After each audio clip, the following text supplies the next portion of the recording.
Hello, everyone, and welcome to this episode of the Urban Lunch Talk series, Production in the City, a key to a circular urban economy. I am Jennifer, and I work for Icke Samhällsbyggnad, the Swedish Center for Innovation and Quality in the Built Environment.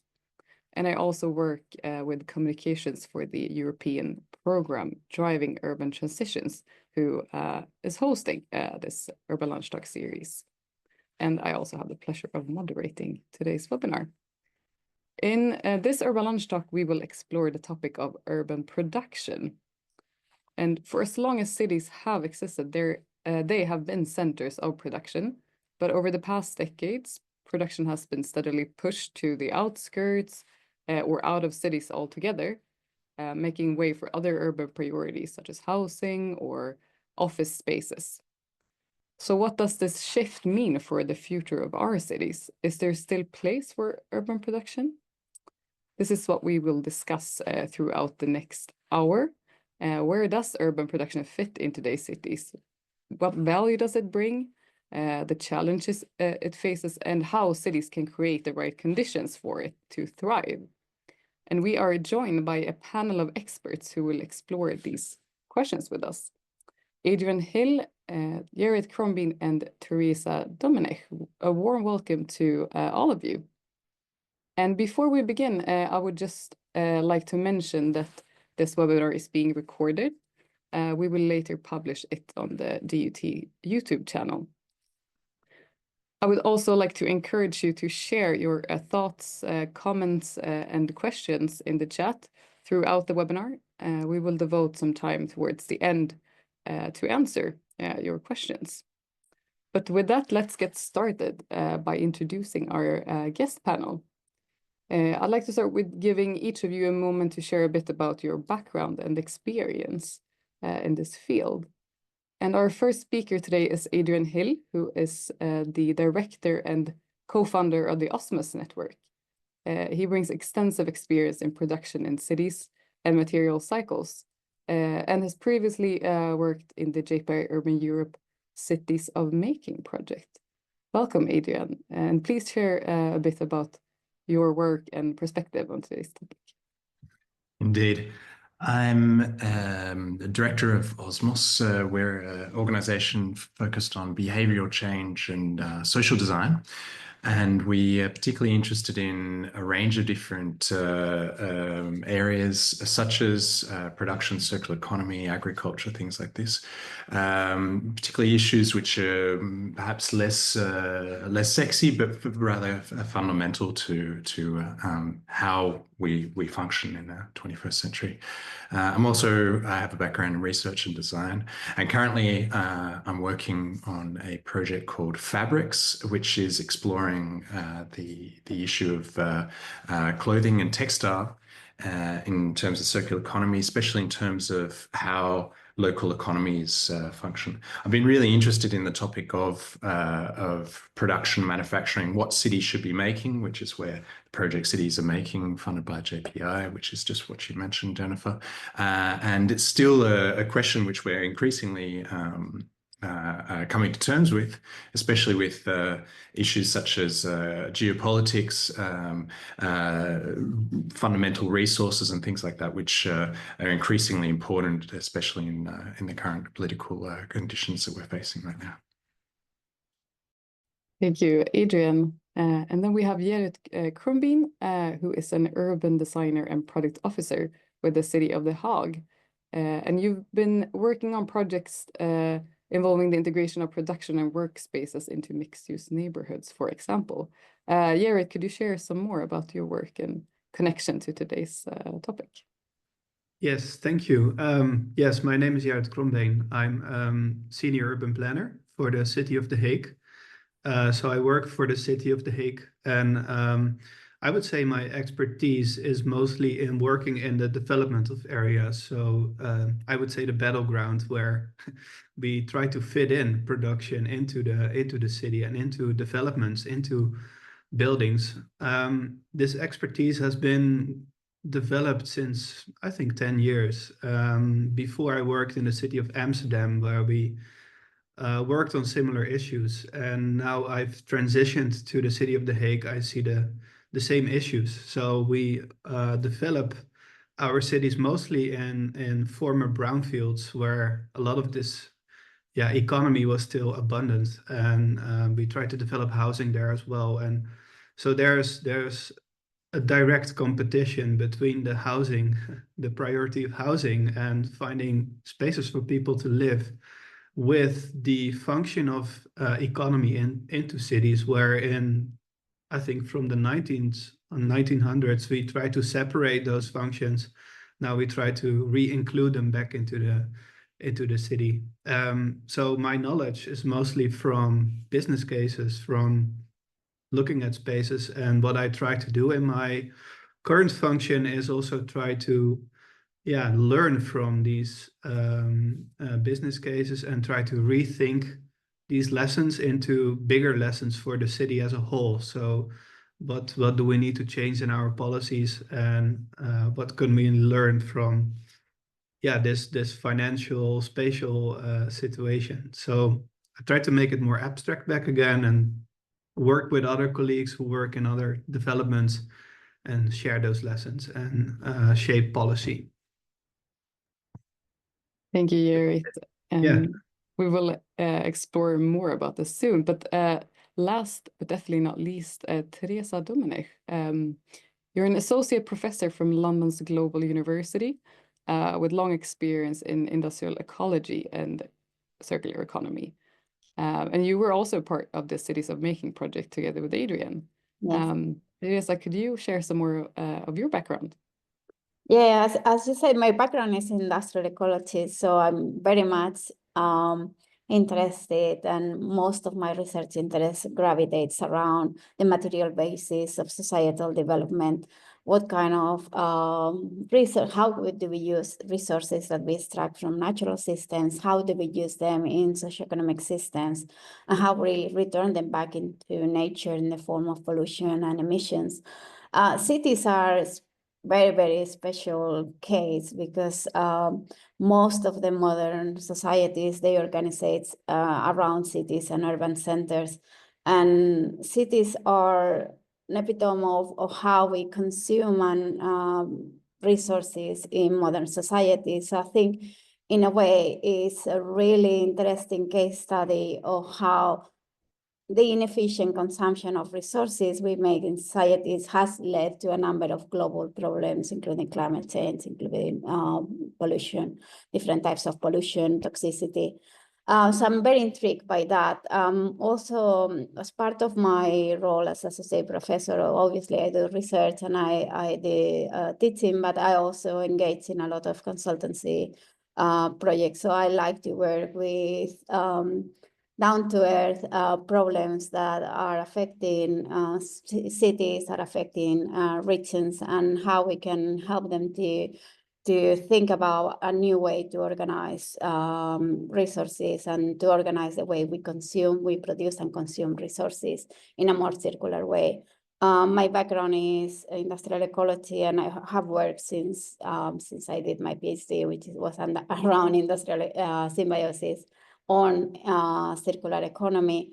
So I have seen a bit the field evolve in the last 10 years from very focused approach on waste to a more kind of broader understanding of how resources flow and are consumed in modern societies, and what can we do to improve the way or the efficiency with which we use those resources to alleviate some of the current environmental problems.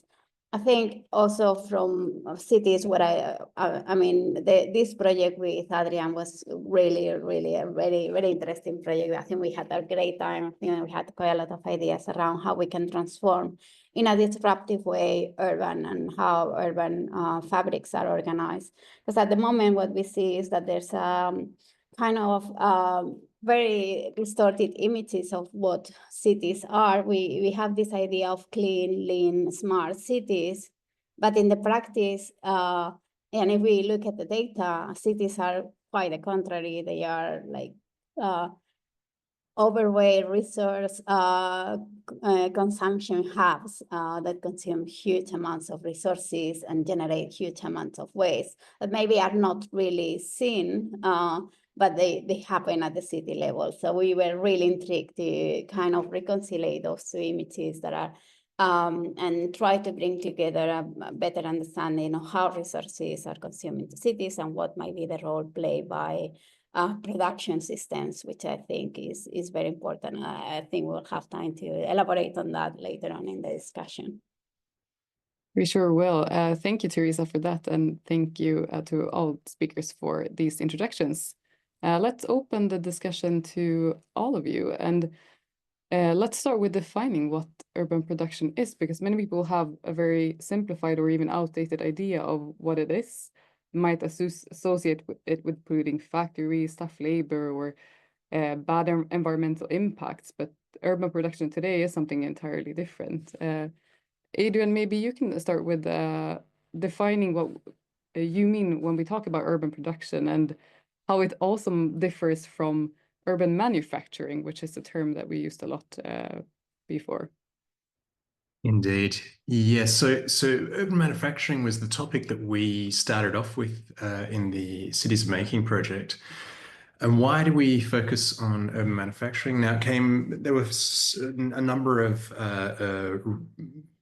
reasons why we were motivated to look at manufacturing. Now, manufacturing could be defined as the transformation of physical resource resulting in a product, like a physical product, not an intellectual product, not an abstract product, not something that you can you see with the VR goggles, but something you can touch, produced in a series and produced at scale. So it's a fairly vague definition, but it almost touches artistic production. It touches cultural production, things like that. Even like theatre and so on and so forth. But it's generally about repetitive action.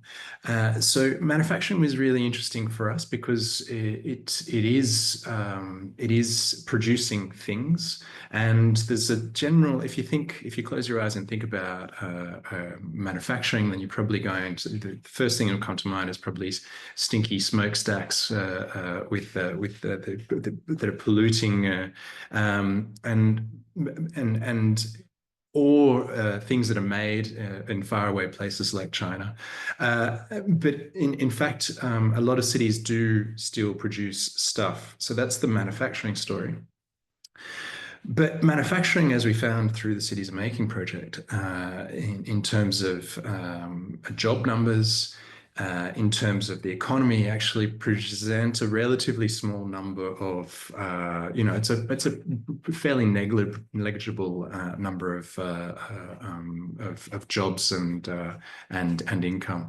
If you look at cities like Brussels or London or even Vienna, cities where there was at one stage a fairly serious manufacturing base. Now the numbers are somewhere under 3%, producing relatively small, number of jobs. And so politically, the political value, the financial value is relatively uninteresting, even though in some cases this production actually is relatively important or very interesting for the economy. So for instance, in Brussels, up until recently, we had a car factory. We still have a factory producing parts for planes, for high-tech planes, and many other smaller bits and pieces. So the manufacturing story, in fact, is a kind of a base, an interesting base, of which over the last, as Jerryt was saying, over the last 50, 60 years, particularly since the opening up of the global markets, have been separated further and further away from Western cities. Yet there is still a lot of activity which occurs in cities like London, Brussels, The Hague, and the question is, how do we protect, how do we support, what kind of activities should remain, what shouldn't, things like that. So that's a manufacturing story.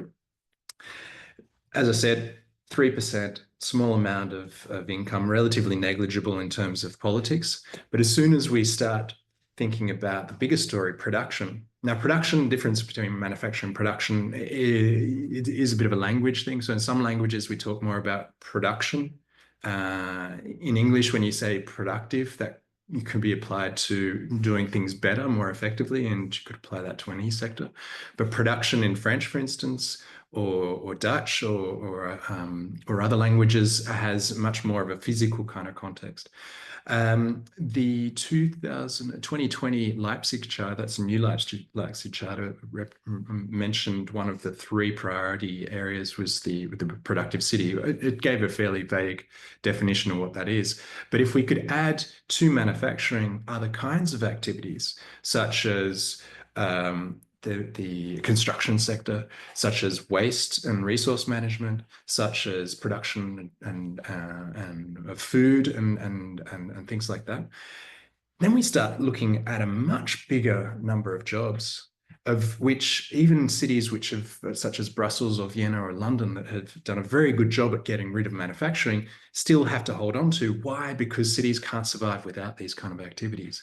And these kind of activities are under the same kind of pressure as manufacturing, where there's real estate issues, where there's workforce issues, where there's knowledge issues and things like that. So now, in terms of production, there are 2 essential extreme limits of what that might mean. And these kind of activities kind of cohabit. They require the same kind of spaces, but they have very different needs for the city. So you have the activities which the cities need. The cities need, such as food, such as resource management, such as infrastructure, trains, metros, roads, all that kind of stuff.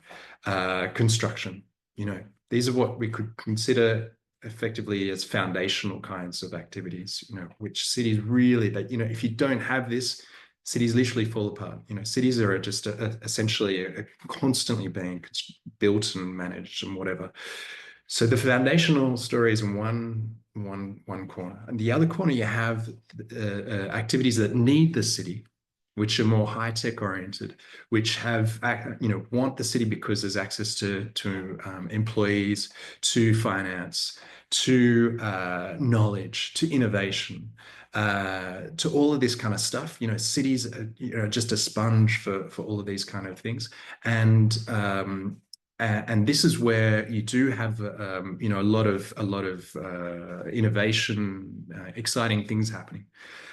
These 2 activities occupy the same kind of space. And if we look at those 2 things together, in the end, we don't necessarily have a lot of, we have jobs, but we need to have a lot more jobs to make sure that the foundational activities and the high-tech activities operate together. And that's what we call the industrial commons. So all of that together is effectively a form of production, right? So cities, as I said, just to sum that up, cities like Vienna or Brussels employ, if you're looking at the production as an activity, around 10% of the job market is associated with these kind of activities. And where they occur, it's for many people that's still a mystery and an exciting thing to look at. And I think my colleagues Teresa and Jerryt can explain that a bit more, especially from the 2 perspectives of urban perspective and the circular economy story. Yeah, thank you, Adrian, for giving us that foundation of urban production. And like you mentioned, urban production isn't just about making things, right? Yet in many cities, production spaces are disappearing, and you were mentioning that it's around 10% if you also include other type of activities. I would like to hear your perspective, maybe Jerryt, coming from the city side. Why is it important for cities to embrace production, and how does it benefit urban areas to have production located in the city? Yeah, thanks. And also thank you, Adrian, because this is going to help me. Yeah, first of all, I think we're talking about complete cities, and cities have the tendency to sort out, to have sorting mechanisms, especially when you see the dynamics we face in our cities currently in Europe, we still see a lot of pressure on the housing market, especially in the Netherlands, especially in The Hague. Yeah, we see that we need to incorporate a lot more housing into existing cities. And so the pressure on spaces in cities, yeah, they are excelling. We see same things happening in London, in Paris, in Vienna. So the battle for space is there, and yeah, it just is just becoming a matter of gentrification. So the weakest functions are pushed out of the city, and also, yeah, economy is one of the weakest functions. So financially, but they also take up a lot of space, more than housing. So yeah, you see that the financial business model of housing and also other types of economy are pushing the also economies out. So I think what is the importance of economy in the city is something we need to readdress. So what is the importance? It's about having a variety of jobs available in your city. It's also having short distances within your city. So when you need to repair your car or you need to you restock your office, you want to do this with short distance traveling within your city. The job types, but also attraction of the city, as I think included within this this function mix, because cityness is, I think, defined by function mix. And this is a weird mechanism, but when production is pushed out, you also miss attractiveness. I used to work in a lot of former industrial areas, so in Amsterdam and in The Hague, and I think the attraction of the areas is always defined as raw and industrial. So we also see that the identities of spaces where we would like to live or develop or create new neighborhoods is defined by former economy. So I always feel like economy is always also really important for the spatial quality and yeah, the experience of a city.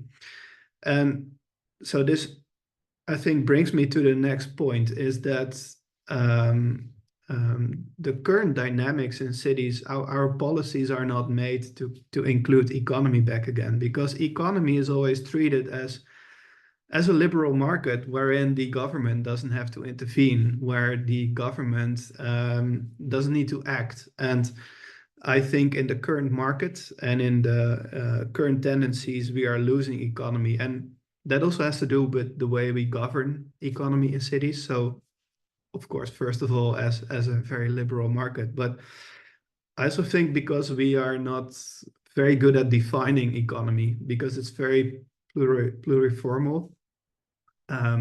So we have all kinds of policies that kind of cross each other. We have sectoral policies, we have policies about pollution and mixing with housing.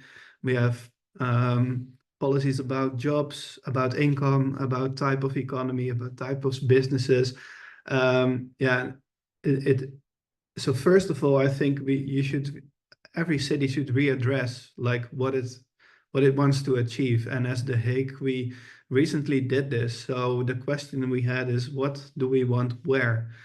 So what kind of economy fits in what sector? And I think first of all, we try to define as a city what makes The Hague so special. And first of all, that's of course the governmental function of The Hague.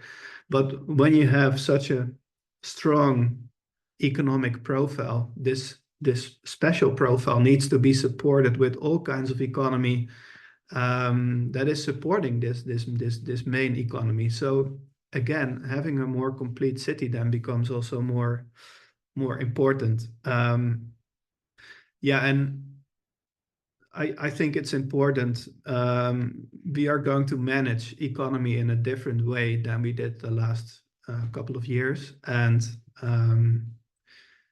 yeah, the importance for economy in the city becomes more important. So I think we need to find ways to go contrary to the market in a sense, because the mechanisms we have in cities are pushing economy out. So we somehow need to find a way to readdress it and look at the economy of the future. So I think what Adrian just addressed, we need to come up with a new story about what is the economy of the future. It's going to be circular, and I'm quite sure Teresa is going to tell us a bit more about this, but it needs to be circular. We have energy transition, we have geopolitical changes.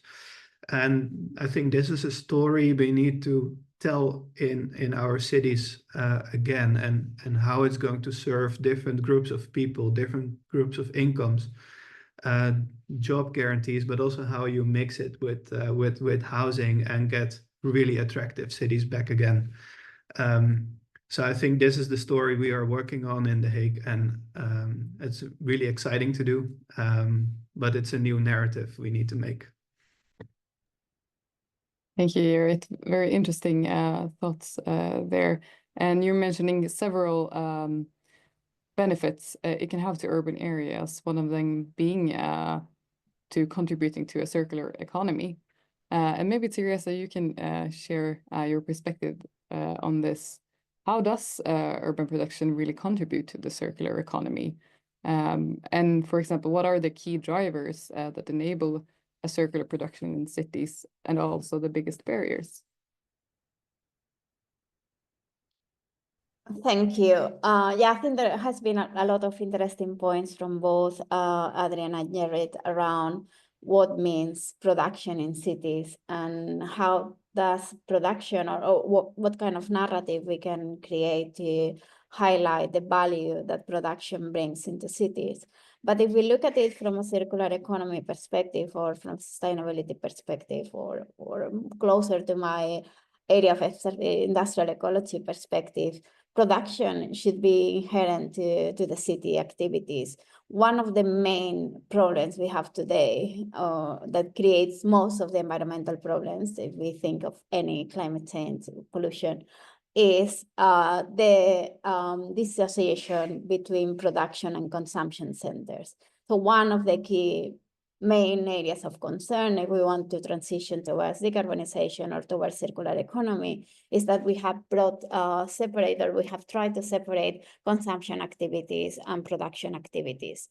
That doesn't happen in natural environments, and that's why they are so efficient. We have production and consumption activities happen in the same place. And that's the principle of locality. The closer they are, the closer the loops or the possibility to close in the loops there are, and the less inefficient use of resources there are. And that happens in ecosystems all over the world. We can see it in nature.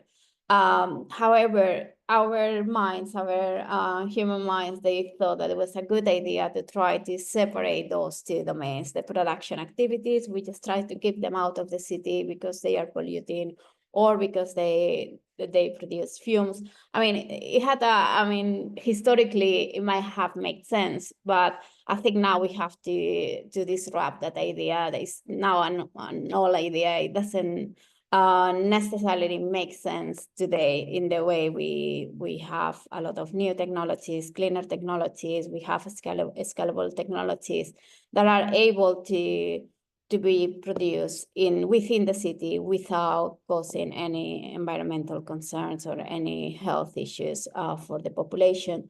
So I think one of the things is that we need to in a way, challenge that idea that we have to keep consumption activities and production activities separate.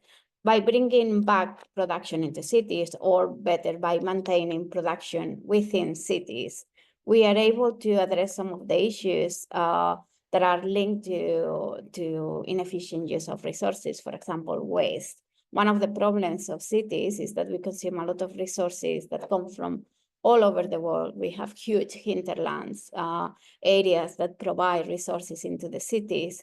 Resources then are consumed within a very limited geographical area, and then we have the problem of accumulation of waste, and we have to find ways or outlets for that waste, and that's increasingly difficult in cities, in modern cities. Like, for example, in London, we have a lot of food waste that is processed as in anaerobic digesters, but we have digestate that is very difficult to find uses for, because there's no agriculture area around London. There's no places where they can make use of that digestate. So we are depleting nutrients from faraway areas. We are bringing them back into the city, and that is very small space. They cannot cope with the amount of potentially nutrients that are being generated as part of waste.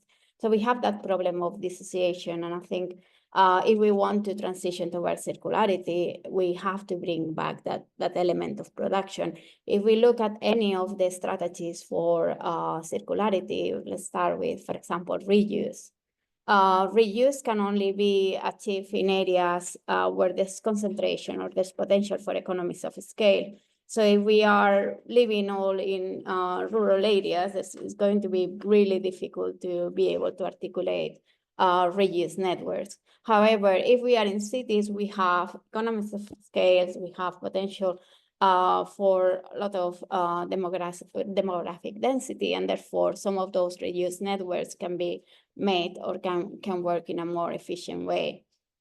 Or there's also closer connection between the consumer and potentially the reuser. If we look at remanufacturing, it's the same. Most of the successful examples of reindustrialization in Europe has come from the hands of remanufacturing activities, because it doesn't make sense to send back something like a printer back to China. So there has been new plans being established in Europe to undertake remanufacturing processes for a number of different sectors, including, for example, some industrial equipment plants that have been opened now in Europe, and they deal with remanufacturing activities. It's trying to bring or to close the gap between consumption and production activities. Another thing of that I find really interesting from the point of view of, sorry, I'm just going to connect to my charger because I think I'm running out of battery. All right, maybe while Teresa is charging. Oh, you're back. Yeah, I'm back. Good. Just the kind of thing you shouldn't do when you are on a call.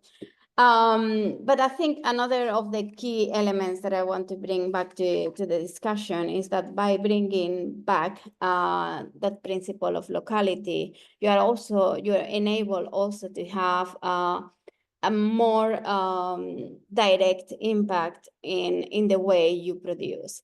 Some of the ideas around circular economy, which is demand-driven production, where you don't produce huge amounts of things that you don't know whether anyone will want, and then you have to reduce price and overload markets. And we see that with textiles, for example, fashion.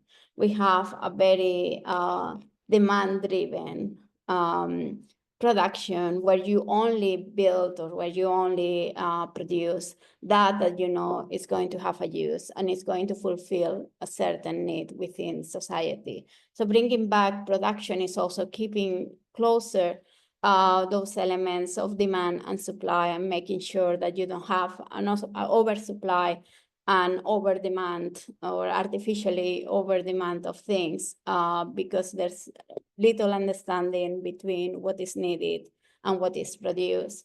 So I think there's a lot of ideas around that will connect with the idea of circular economy. From what we learn in Cities of Making in the project with Adrian is that despite the small percentage that manufacturing might represent when we look at the bigger picture of cities like London, for example, where you will say, well, does London produce anything? The reality of it is when you start to scratch with the more shiny areas of London, or when you start to go towards the outskirts or the more transition areas within the city, you start to see a lot of pockets of manufacturing. And those pockets of manufacturing, they are fulfilling different functions of the city, and they are quite critical to enable the functioning of the city. For example, we are thinking about construction. Construction is about 70% of all the materials we consume in cities. So it's a really, from a material point of view, is a really critical sector, and it's also a critical sector in the economy because it also generates quite a lot of jobs and contributes to gross value added. But that construction sector needs to be supported by manufacturing activity that happens in the city. And if it doesn't happen in the city, that starts to be a problem as well, because that's when we start to have I don't know, problems of being unable to make tailor-made decisions or to make tailor-made products for a specific construction and infrastructural needs. So, for example, if we look at production, we see in cities there was a lot of activities, a lot of manufacturing activities linked with the production or with the construction of houses, residential developments in London. And that not only reduces the distance between the producer and the manufacturer, which is also contributed to environmental problems, but it also means that by keeping production in the city, we have a really good understanding of, or we have better control of what might be the environmental impacts of that activity, because they are obviously co-located with other residential and commercial activities, and if they want to continue their operation, they have to ensure that they comply with very stringent regulations in terms of, for example, air emissions and production of waste or treatment of waste. So there's a lot of more opportunities to have a better controlled supply chain if you maintain that close to the consumers, to the city, rather than if we have, like, for example, in textiles, where most of our textiles, or 90% of the textiles that we consume in Europe, they come from very obscure supply chains that really no one is able yet to trace. And you are completely, or most of the consumers, even informed consumers, will be really quite unaware of all the different emissions and social implications of the production of one specific garment. If we keep production within the city, those elements of lack of transparency of global supply chains start to disappear, and you bring back production that is sustainable, that is based on cleaner technologies, and that produces little or no emissions back into the city, closer to the production and the consumption area. And therefore, you avoid some of the pitfalls of the current production and consumption systems. All right, thank you, Teresa. Really interesting points here. Perhaps Jerryt and Adrian wants to add something here. Otherwise, I'm curious to hear your thoughts on what you say are the main challenges that urban producers face today, because we see that it is diminishing in many cities. And what types of spaces or infrastructure do you think are needed for urban production to flourish in cities? Might be able to jump in. I can name a few. Can start with space. Up until about 60 years ago, in a city like Brussels, where I live, or London, or even The Hague, cities which in the 60s were still really bustling places for production, and where people were being sought out from far away, people coming from Spain, from Greece, Morocco, and other areas to work in these factories. The opening up of markets, which changed the production dynamics in the 70s, are only now, some 50 years later, we're only seeing the full impact of that spatially in cities. You know, if you speak to manufacturers in cities, most manufacturers will say, if you ask them about their, do they feel comfortable in where they are, most will say no, I'm under some kind of threat. There's a threat from yeah, there's all the environmental norms and challenges, which in some cases are quite, you know, which are also rightfully important for cities to have clean air and not to be noisy. But still, you know, it's a kind of a pressure. You've got gentrification, which Jerryt mentioned, which is, for instance, you build something next to a place of production. And it could be anything. It could even be a school or a hotel or and particularly housing. And it's generally, as Jerryt said, it's the weakest activity it's likely to lose in this, and it's often economy that loses. And so there you might have an activity which has some kind of high value added or a high function, which then you have another kind of activity and who's next to it. It's often the production or the economic activity that ends up losing very slowly because it's an issue which happens through complaints, through fines, through pressure, and these are, you know, the companies are sort of like they're pressured into shifting. And often the public sector doesn't help. These businesses are on their own, and they are often under so much financial pressure that they have no choice but to run off to somewhere where they feel is safe, or even an easier solution is just to close down and sell everything off, and then maybe make some money out of gentrifying the land yourself. So it's a fairly uncomfortable position that a lot of producers are in. This is a spatial issue. And likewise now we have the public sector, which is saying, yes, maybe we do need production, but we also need housing. Hey, why don't we put them together? It's a big question about how that works, because that's still a big experiment in many cities. And you know, can talk about Binkhorst in The Hague, or I could talk about Bisterbroek in Brussels and other examples like that, where it's only some 20 years after thinking about maybe this is a good idea that you actually see what it looks like. And once it's built, you know. And so then these buildings where you might have production on the ground floor and you've got housing on top may or may not work, because even for something as banal as the design of the building, because noise can travel up the building, that in the end what you get on the ground floor is some very, you know, very unintrusive kind of activities, like a photographer's studio or an engineering office or something in that, but not the productive co-location which the buildings were originally designed for. So it's a long tail. It's a very long, slow process.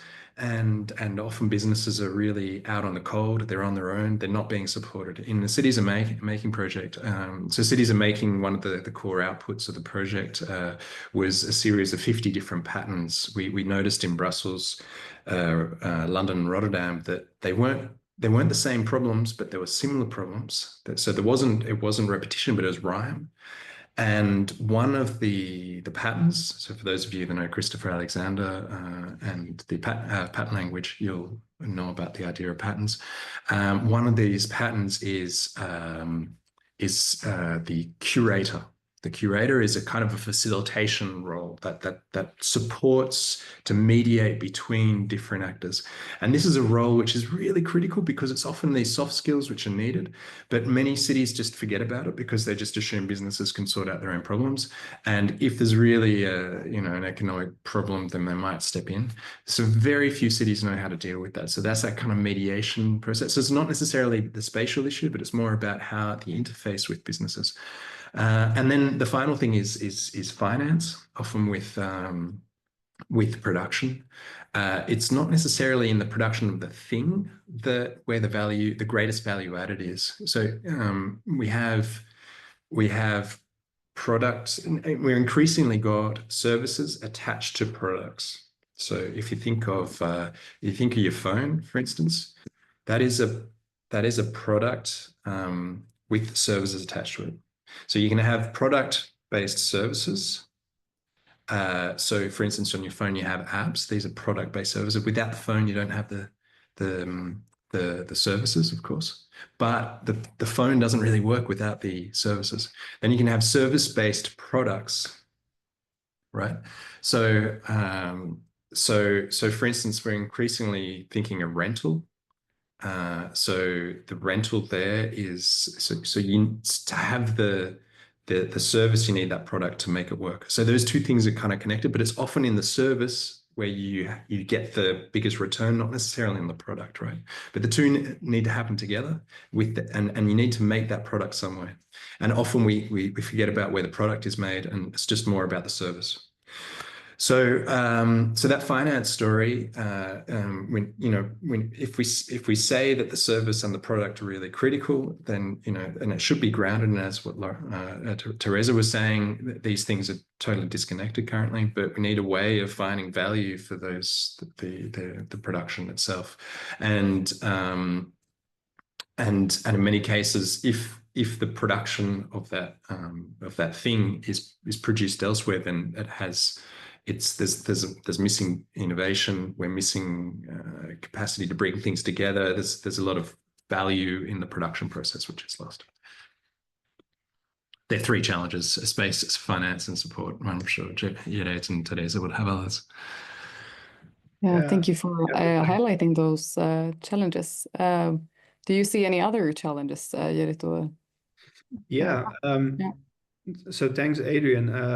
This helps to organize the discussion. And what we try to do as The Hague, as a city, is try to understand the specific problems we are facing as a city, because we are a different city than Rotterdam or Amsterdam. We also have large harbors to grow into. So The Hague is a city with a lot of pressure on the city, where we see all of those issues. And what we also see is that there is a huge accumulation of business cases that fail to integrate space for economy, and that starts adding up. And I would say, like, we are facing a real challenge to fit in the strategic goals of the city, and also to stay healthy as a city, and in all it means, and with all the sectors complete. And yeah, when we zoom into these issues, so why is economy not thriving? I think first of all, it's the way we maintain the city, the way we maintain economy. We don't do a lot of checks and balances, or we don't really check on the destination on certain locations in the zoning plan. So when there is, for example, an office in like a business space, we don't kick the office space out. So it's also a lack of maintenance in cities. So the door policy in a lot of those business districts is something that lacks. Another thing you see is that a lot of companies are organized in a very individual way, and they're not necessarily great in spatial planning. So we see that a lot of these business districts with light industries or make spaces, yeah, they're really good entrepreneurs, but not good in doing everything else, and they're really focused on their own thing. So I would say that is a huge challenge. And what we defined is that there is a lot of incentives in all the challenges we face. So a lot of these buildings are 30 years old or older. So they kind of date back from the period Adrian is talking about, the post-war economy, where a lot of these buildings were erected. So I see a clear misfit in the real estate we have, but also in the energy transition we need to make. A lot of these buildings have a really bad performance on energy. A lot of these businesses need to transition to a more circular business model, more energy inclusive. And often they want to invest, but they kind of lack the platform or maybe the lead from the government to invest, because they feel really insecure about their position in the city. And one thing is very clear: businesses in cities, they need clarity, they need a story, they need an investment span for 10 years. And so when your position in the city is very insecure, you're not going to invest. So what I see in these these areas, we see a deprived public space, we see deprived buildings. But I know for sure there's a lot of money on the bank at each of those companies. They want to invest, but we don't give them enough security. So one thing I think we should do as a government is to come up with a new narrative in what do we want where, and be more directive in where we want to go with our city's economy. So what are you doing in the city and what do you do outside of the city? That's, I think, first of all, you need to be clear of. And also not only, I think, make strategies for maintenance and like say with policy, with rules and guidelines and policies. But I think we also should actively promote our vision as well. So also come not only with a stick, but also offer a carrot. And we have some really interesting examples of this already in the city. So we have Technology Park Ypenburg, which is a business district that focuses on a particular market. And what they do, they attract the market by attracting services, by offering a website, a platform where companies can meet. So you could see this as a positive door policy of like area marketing, where they are opening actively the doors to companies. And I think if we are going to do this for every type of business district in the city, you don't get all of this pollution from all kinds of companies that don't belong there, that don't belong to specific area qualities, that don't belong in company spaces, which have, for example, have a really high floor density or specific floors that are made for production and can carry a lot of bearing loads. So I think this is something we can do as a as a city. So we need to be more aware of what we want and be more active in our guidance, and not only negatively with a stick, so with rules and guidelines, but also be more positive and be out there. So I completely agree with Adrian, is that we can do a lot more about this. So this means we need to leave the neoliberal way of guiding economy in our cities, because recently I did a study to everything what we do already in a city in terms of economic policies. And one thing is for sure, we are not going to stop the dynamic in the city when we are going to write more PDFs and when we are going to write more rules and more paperwork. This is also not going to help in the transition towards a circular economy for sure. So we know the outcome if we are continuing the way we do. So we need to do something else. And I think it's first of all a spatial thing we need to tackle, but also a financial issue we need to tackle. And maybe introducing a redevelopment strategy with all the local economy and all the local business owners together to see how we can redevelop an area together. So both public, private together. Thank you. I just wanted to zoom in a bit more on where I think is the solution, because I feel like people already know enough about the problems. Definitely. Thank you for sharing those concrete examples. And you mentioned the business district. If you have the link to that, to some more readings, maybe you can share that in the chat. And I know there's a lot more really good examples out there that we unfortunately won't have time to cover within this hour. But we did have also a discussion point in the role that the public sector should play in facilitating the circular economy. And we also have a question from the chat here, also addressing more maybe the Zoom, more de-zoomed level. So what role does the EU play in promoting the urban economy or circular economy? how to develop a narrative in order for the EU to include the urban and territorial dimension in its policies. For instance, the new competitiveness compass of the Commission does not mention one time the word cities of territory. Does someone could someone share their perspective on this in quite shortly? I wanted to add something on the key challenges to facing urban production, and I think facing circular economy in cities.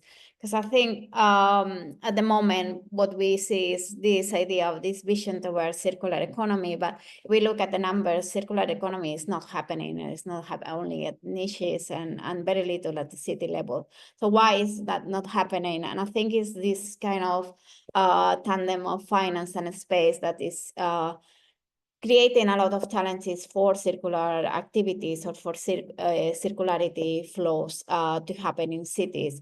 And I think what we have to realize is that circularity doesn't happen in a vacuum. It's not like this nice idea that it will happen by itself, driven by market forces, something like that. We need a space for circularity to happen. We need a space to make those circular flows happening. Like, for example, if we want to have recirculation of resources from waste to resource, back to resource, we need to have specific spaces within city that will able to segregate different material streams to keep them clean, and then to be able to repurpose as a resource.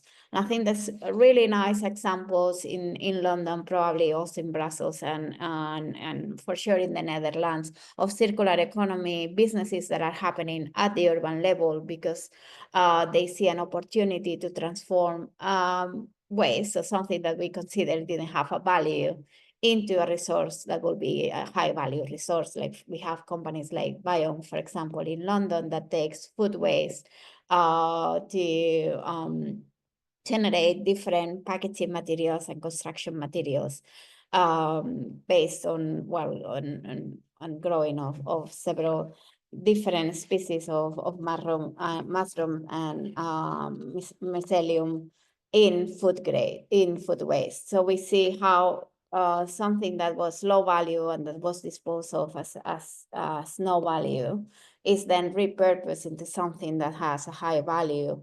We also see examples of, for example, fruits and veggies that before were going to waste to be repurposed as high value products within cities. And those kind of small initiatives, most of them, they are based in cities because they see the opportunity to have access to large amount of underutilized resources and be able to transform it or to give back a value to that resource. So, but for that to happen, we need a space. We need a space to segregate those resources. We need a space to treat them, and we need a space of production to transform those waste resources back into high value products and then back into the city, ideally.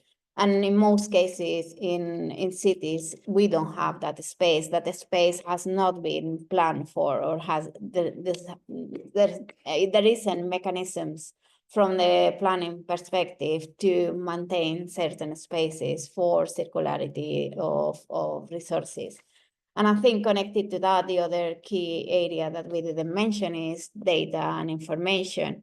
In a lot of cities, we have completely lack of understanding of how different materials flow throughout the space in the city. We don't know where those flows happen. We don't know what kind of flows happen, what is the composition of materials and waste that are consumed in the city. So we need different layers of understanding of the city from a material point of view. The first layer will be data, like having the information system about all the resources that come in and come out of the city so that we can recirculate them back into the city. The second layer will be also to have those spaces where that circulation could happen within cities. So I think if we see a lot of the new initiatives or policy initiatives in Europe around circularity, they are quite ambitious in what and probably they are the most forward thinking policy initiatives in terms of circular economy. We look across the world. So I think in that sense, it's good that they are being ambitious in the way they are they are proposing to progress towards circular economy. But on the other hand, we have a very disconnected policy from the spatial and territorial development. So we have a lot of new policies, for example, on textiles, extended producer responsibility, but then that doesn't really translate into specific policies at the regional and local level in terms of, for example, production or enabling better reuse or remanufacturing networks of textiles,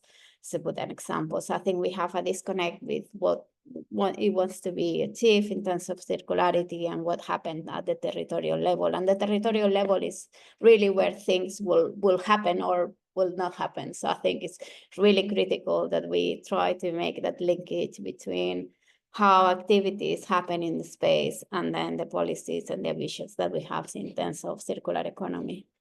Yeah, thank you, Teresa. We're running out of time. We already hit 1 o'clock, so I think we have to skip a little bit of our ending here. But we covered a lot of ground today. It's always hard to cover everything in 1 hour. But one thing is clear, that urban production really has the potential to add real value to cities, but it won't survive without intentional planning and policy support. I would like to thank all of our panelists today for your insights, and also to our audience for joining us. And I really hope this discussion has or will spark some further conversations and actions in your cities. If you're interested in diving deeper into urban production and manufacturing, I highly recommend exploring some articles that was created in collaboration with JPI Urban Europe, City Changers, and the Cities of Making project. And you will find a link to that in the chat. In a few days, we will also share this recording on the DUT YouTube channel. And if you want to receive more information about upcoming Urban Lunch Talks and other events, make sure to sign up to our newsletter. And also follow us on LinkedIn, of course. We already have 1 Urban Lunch Talk scheduled for March 27th. And this will explore how citizens can be engaged for climate action. So make sure to check that out, see if that will be interesting. Thank you all for today, and see you soon in an upcoming Urban Lunch Talk.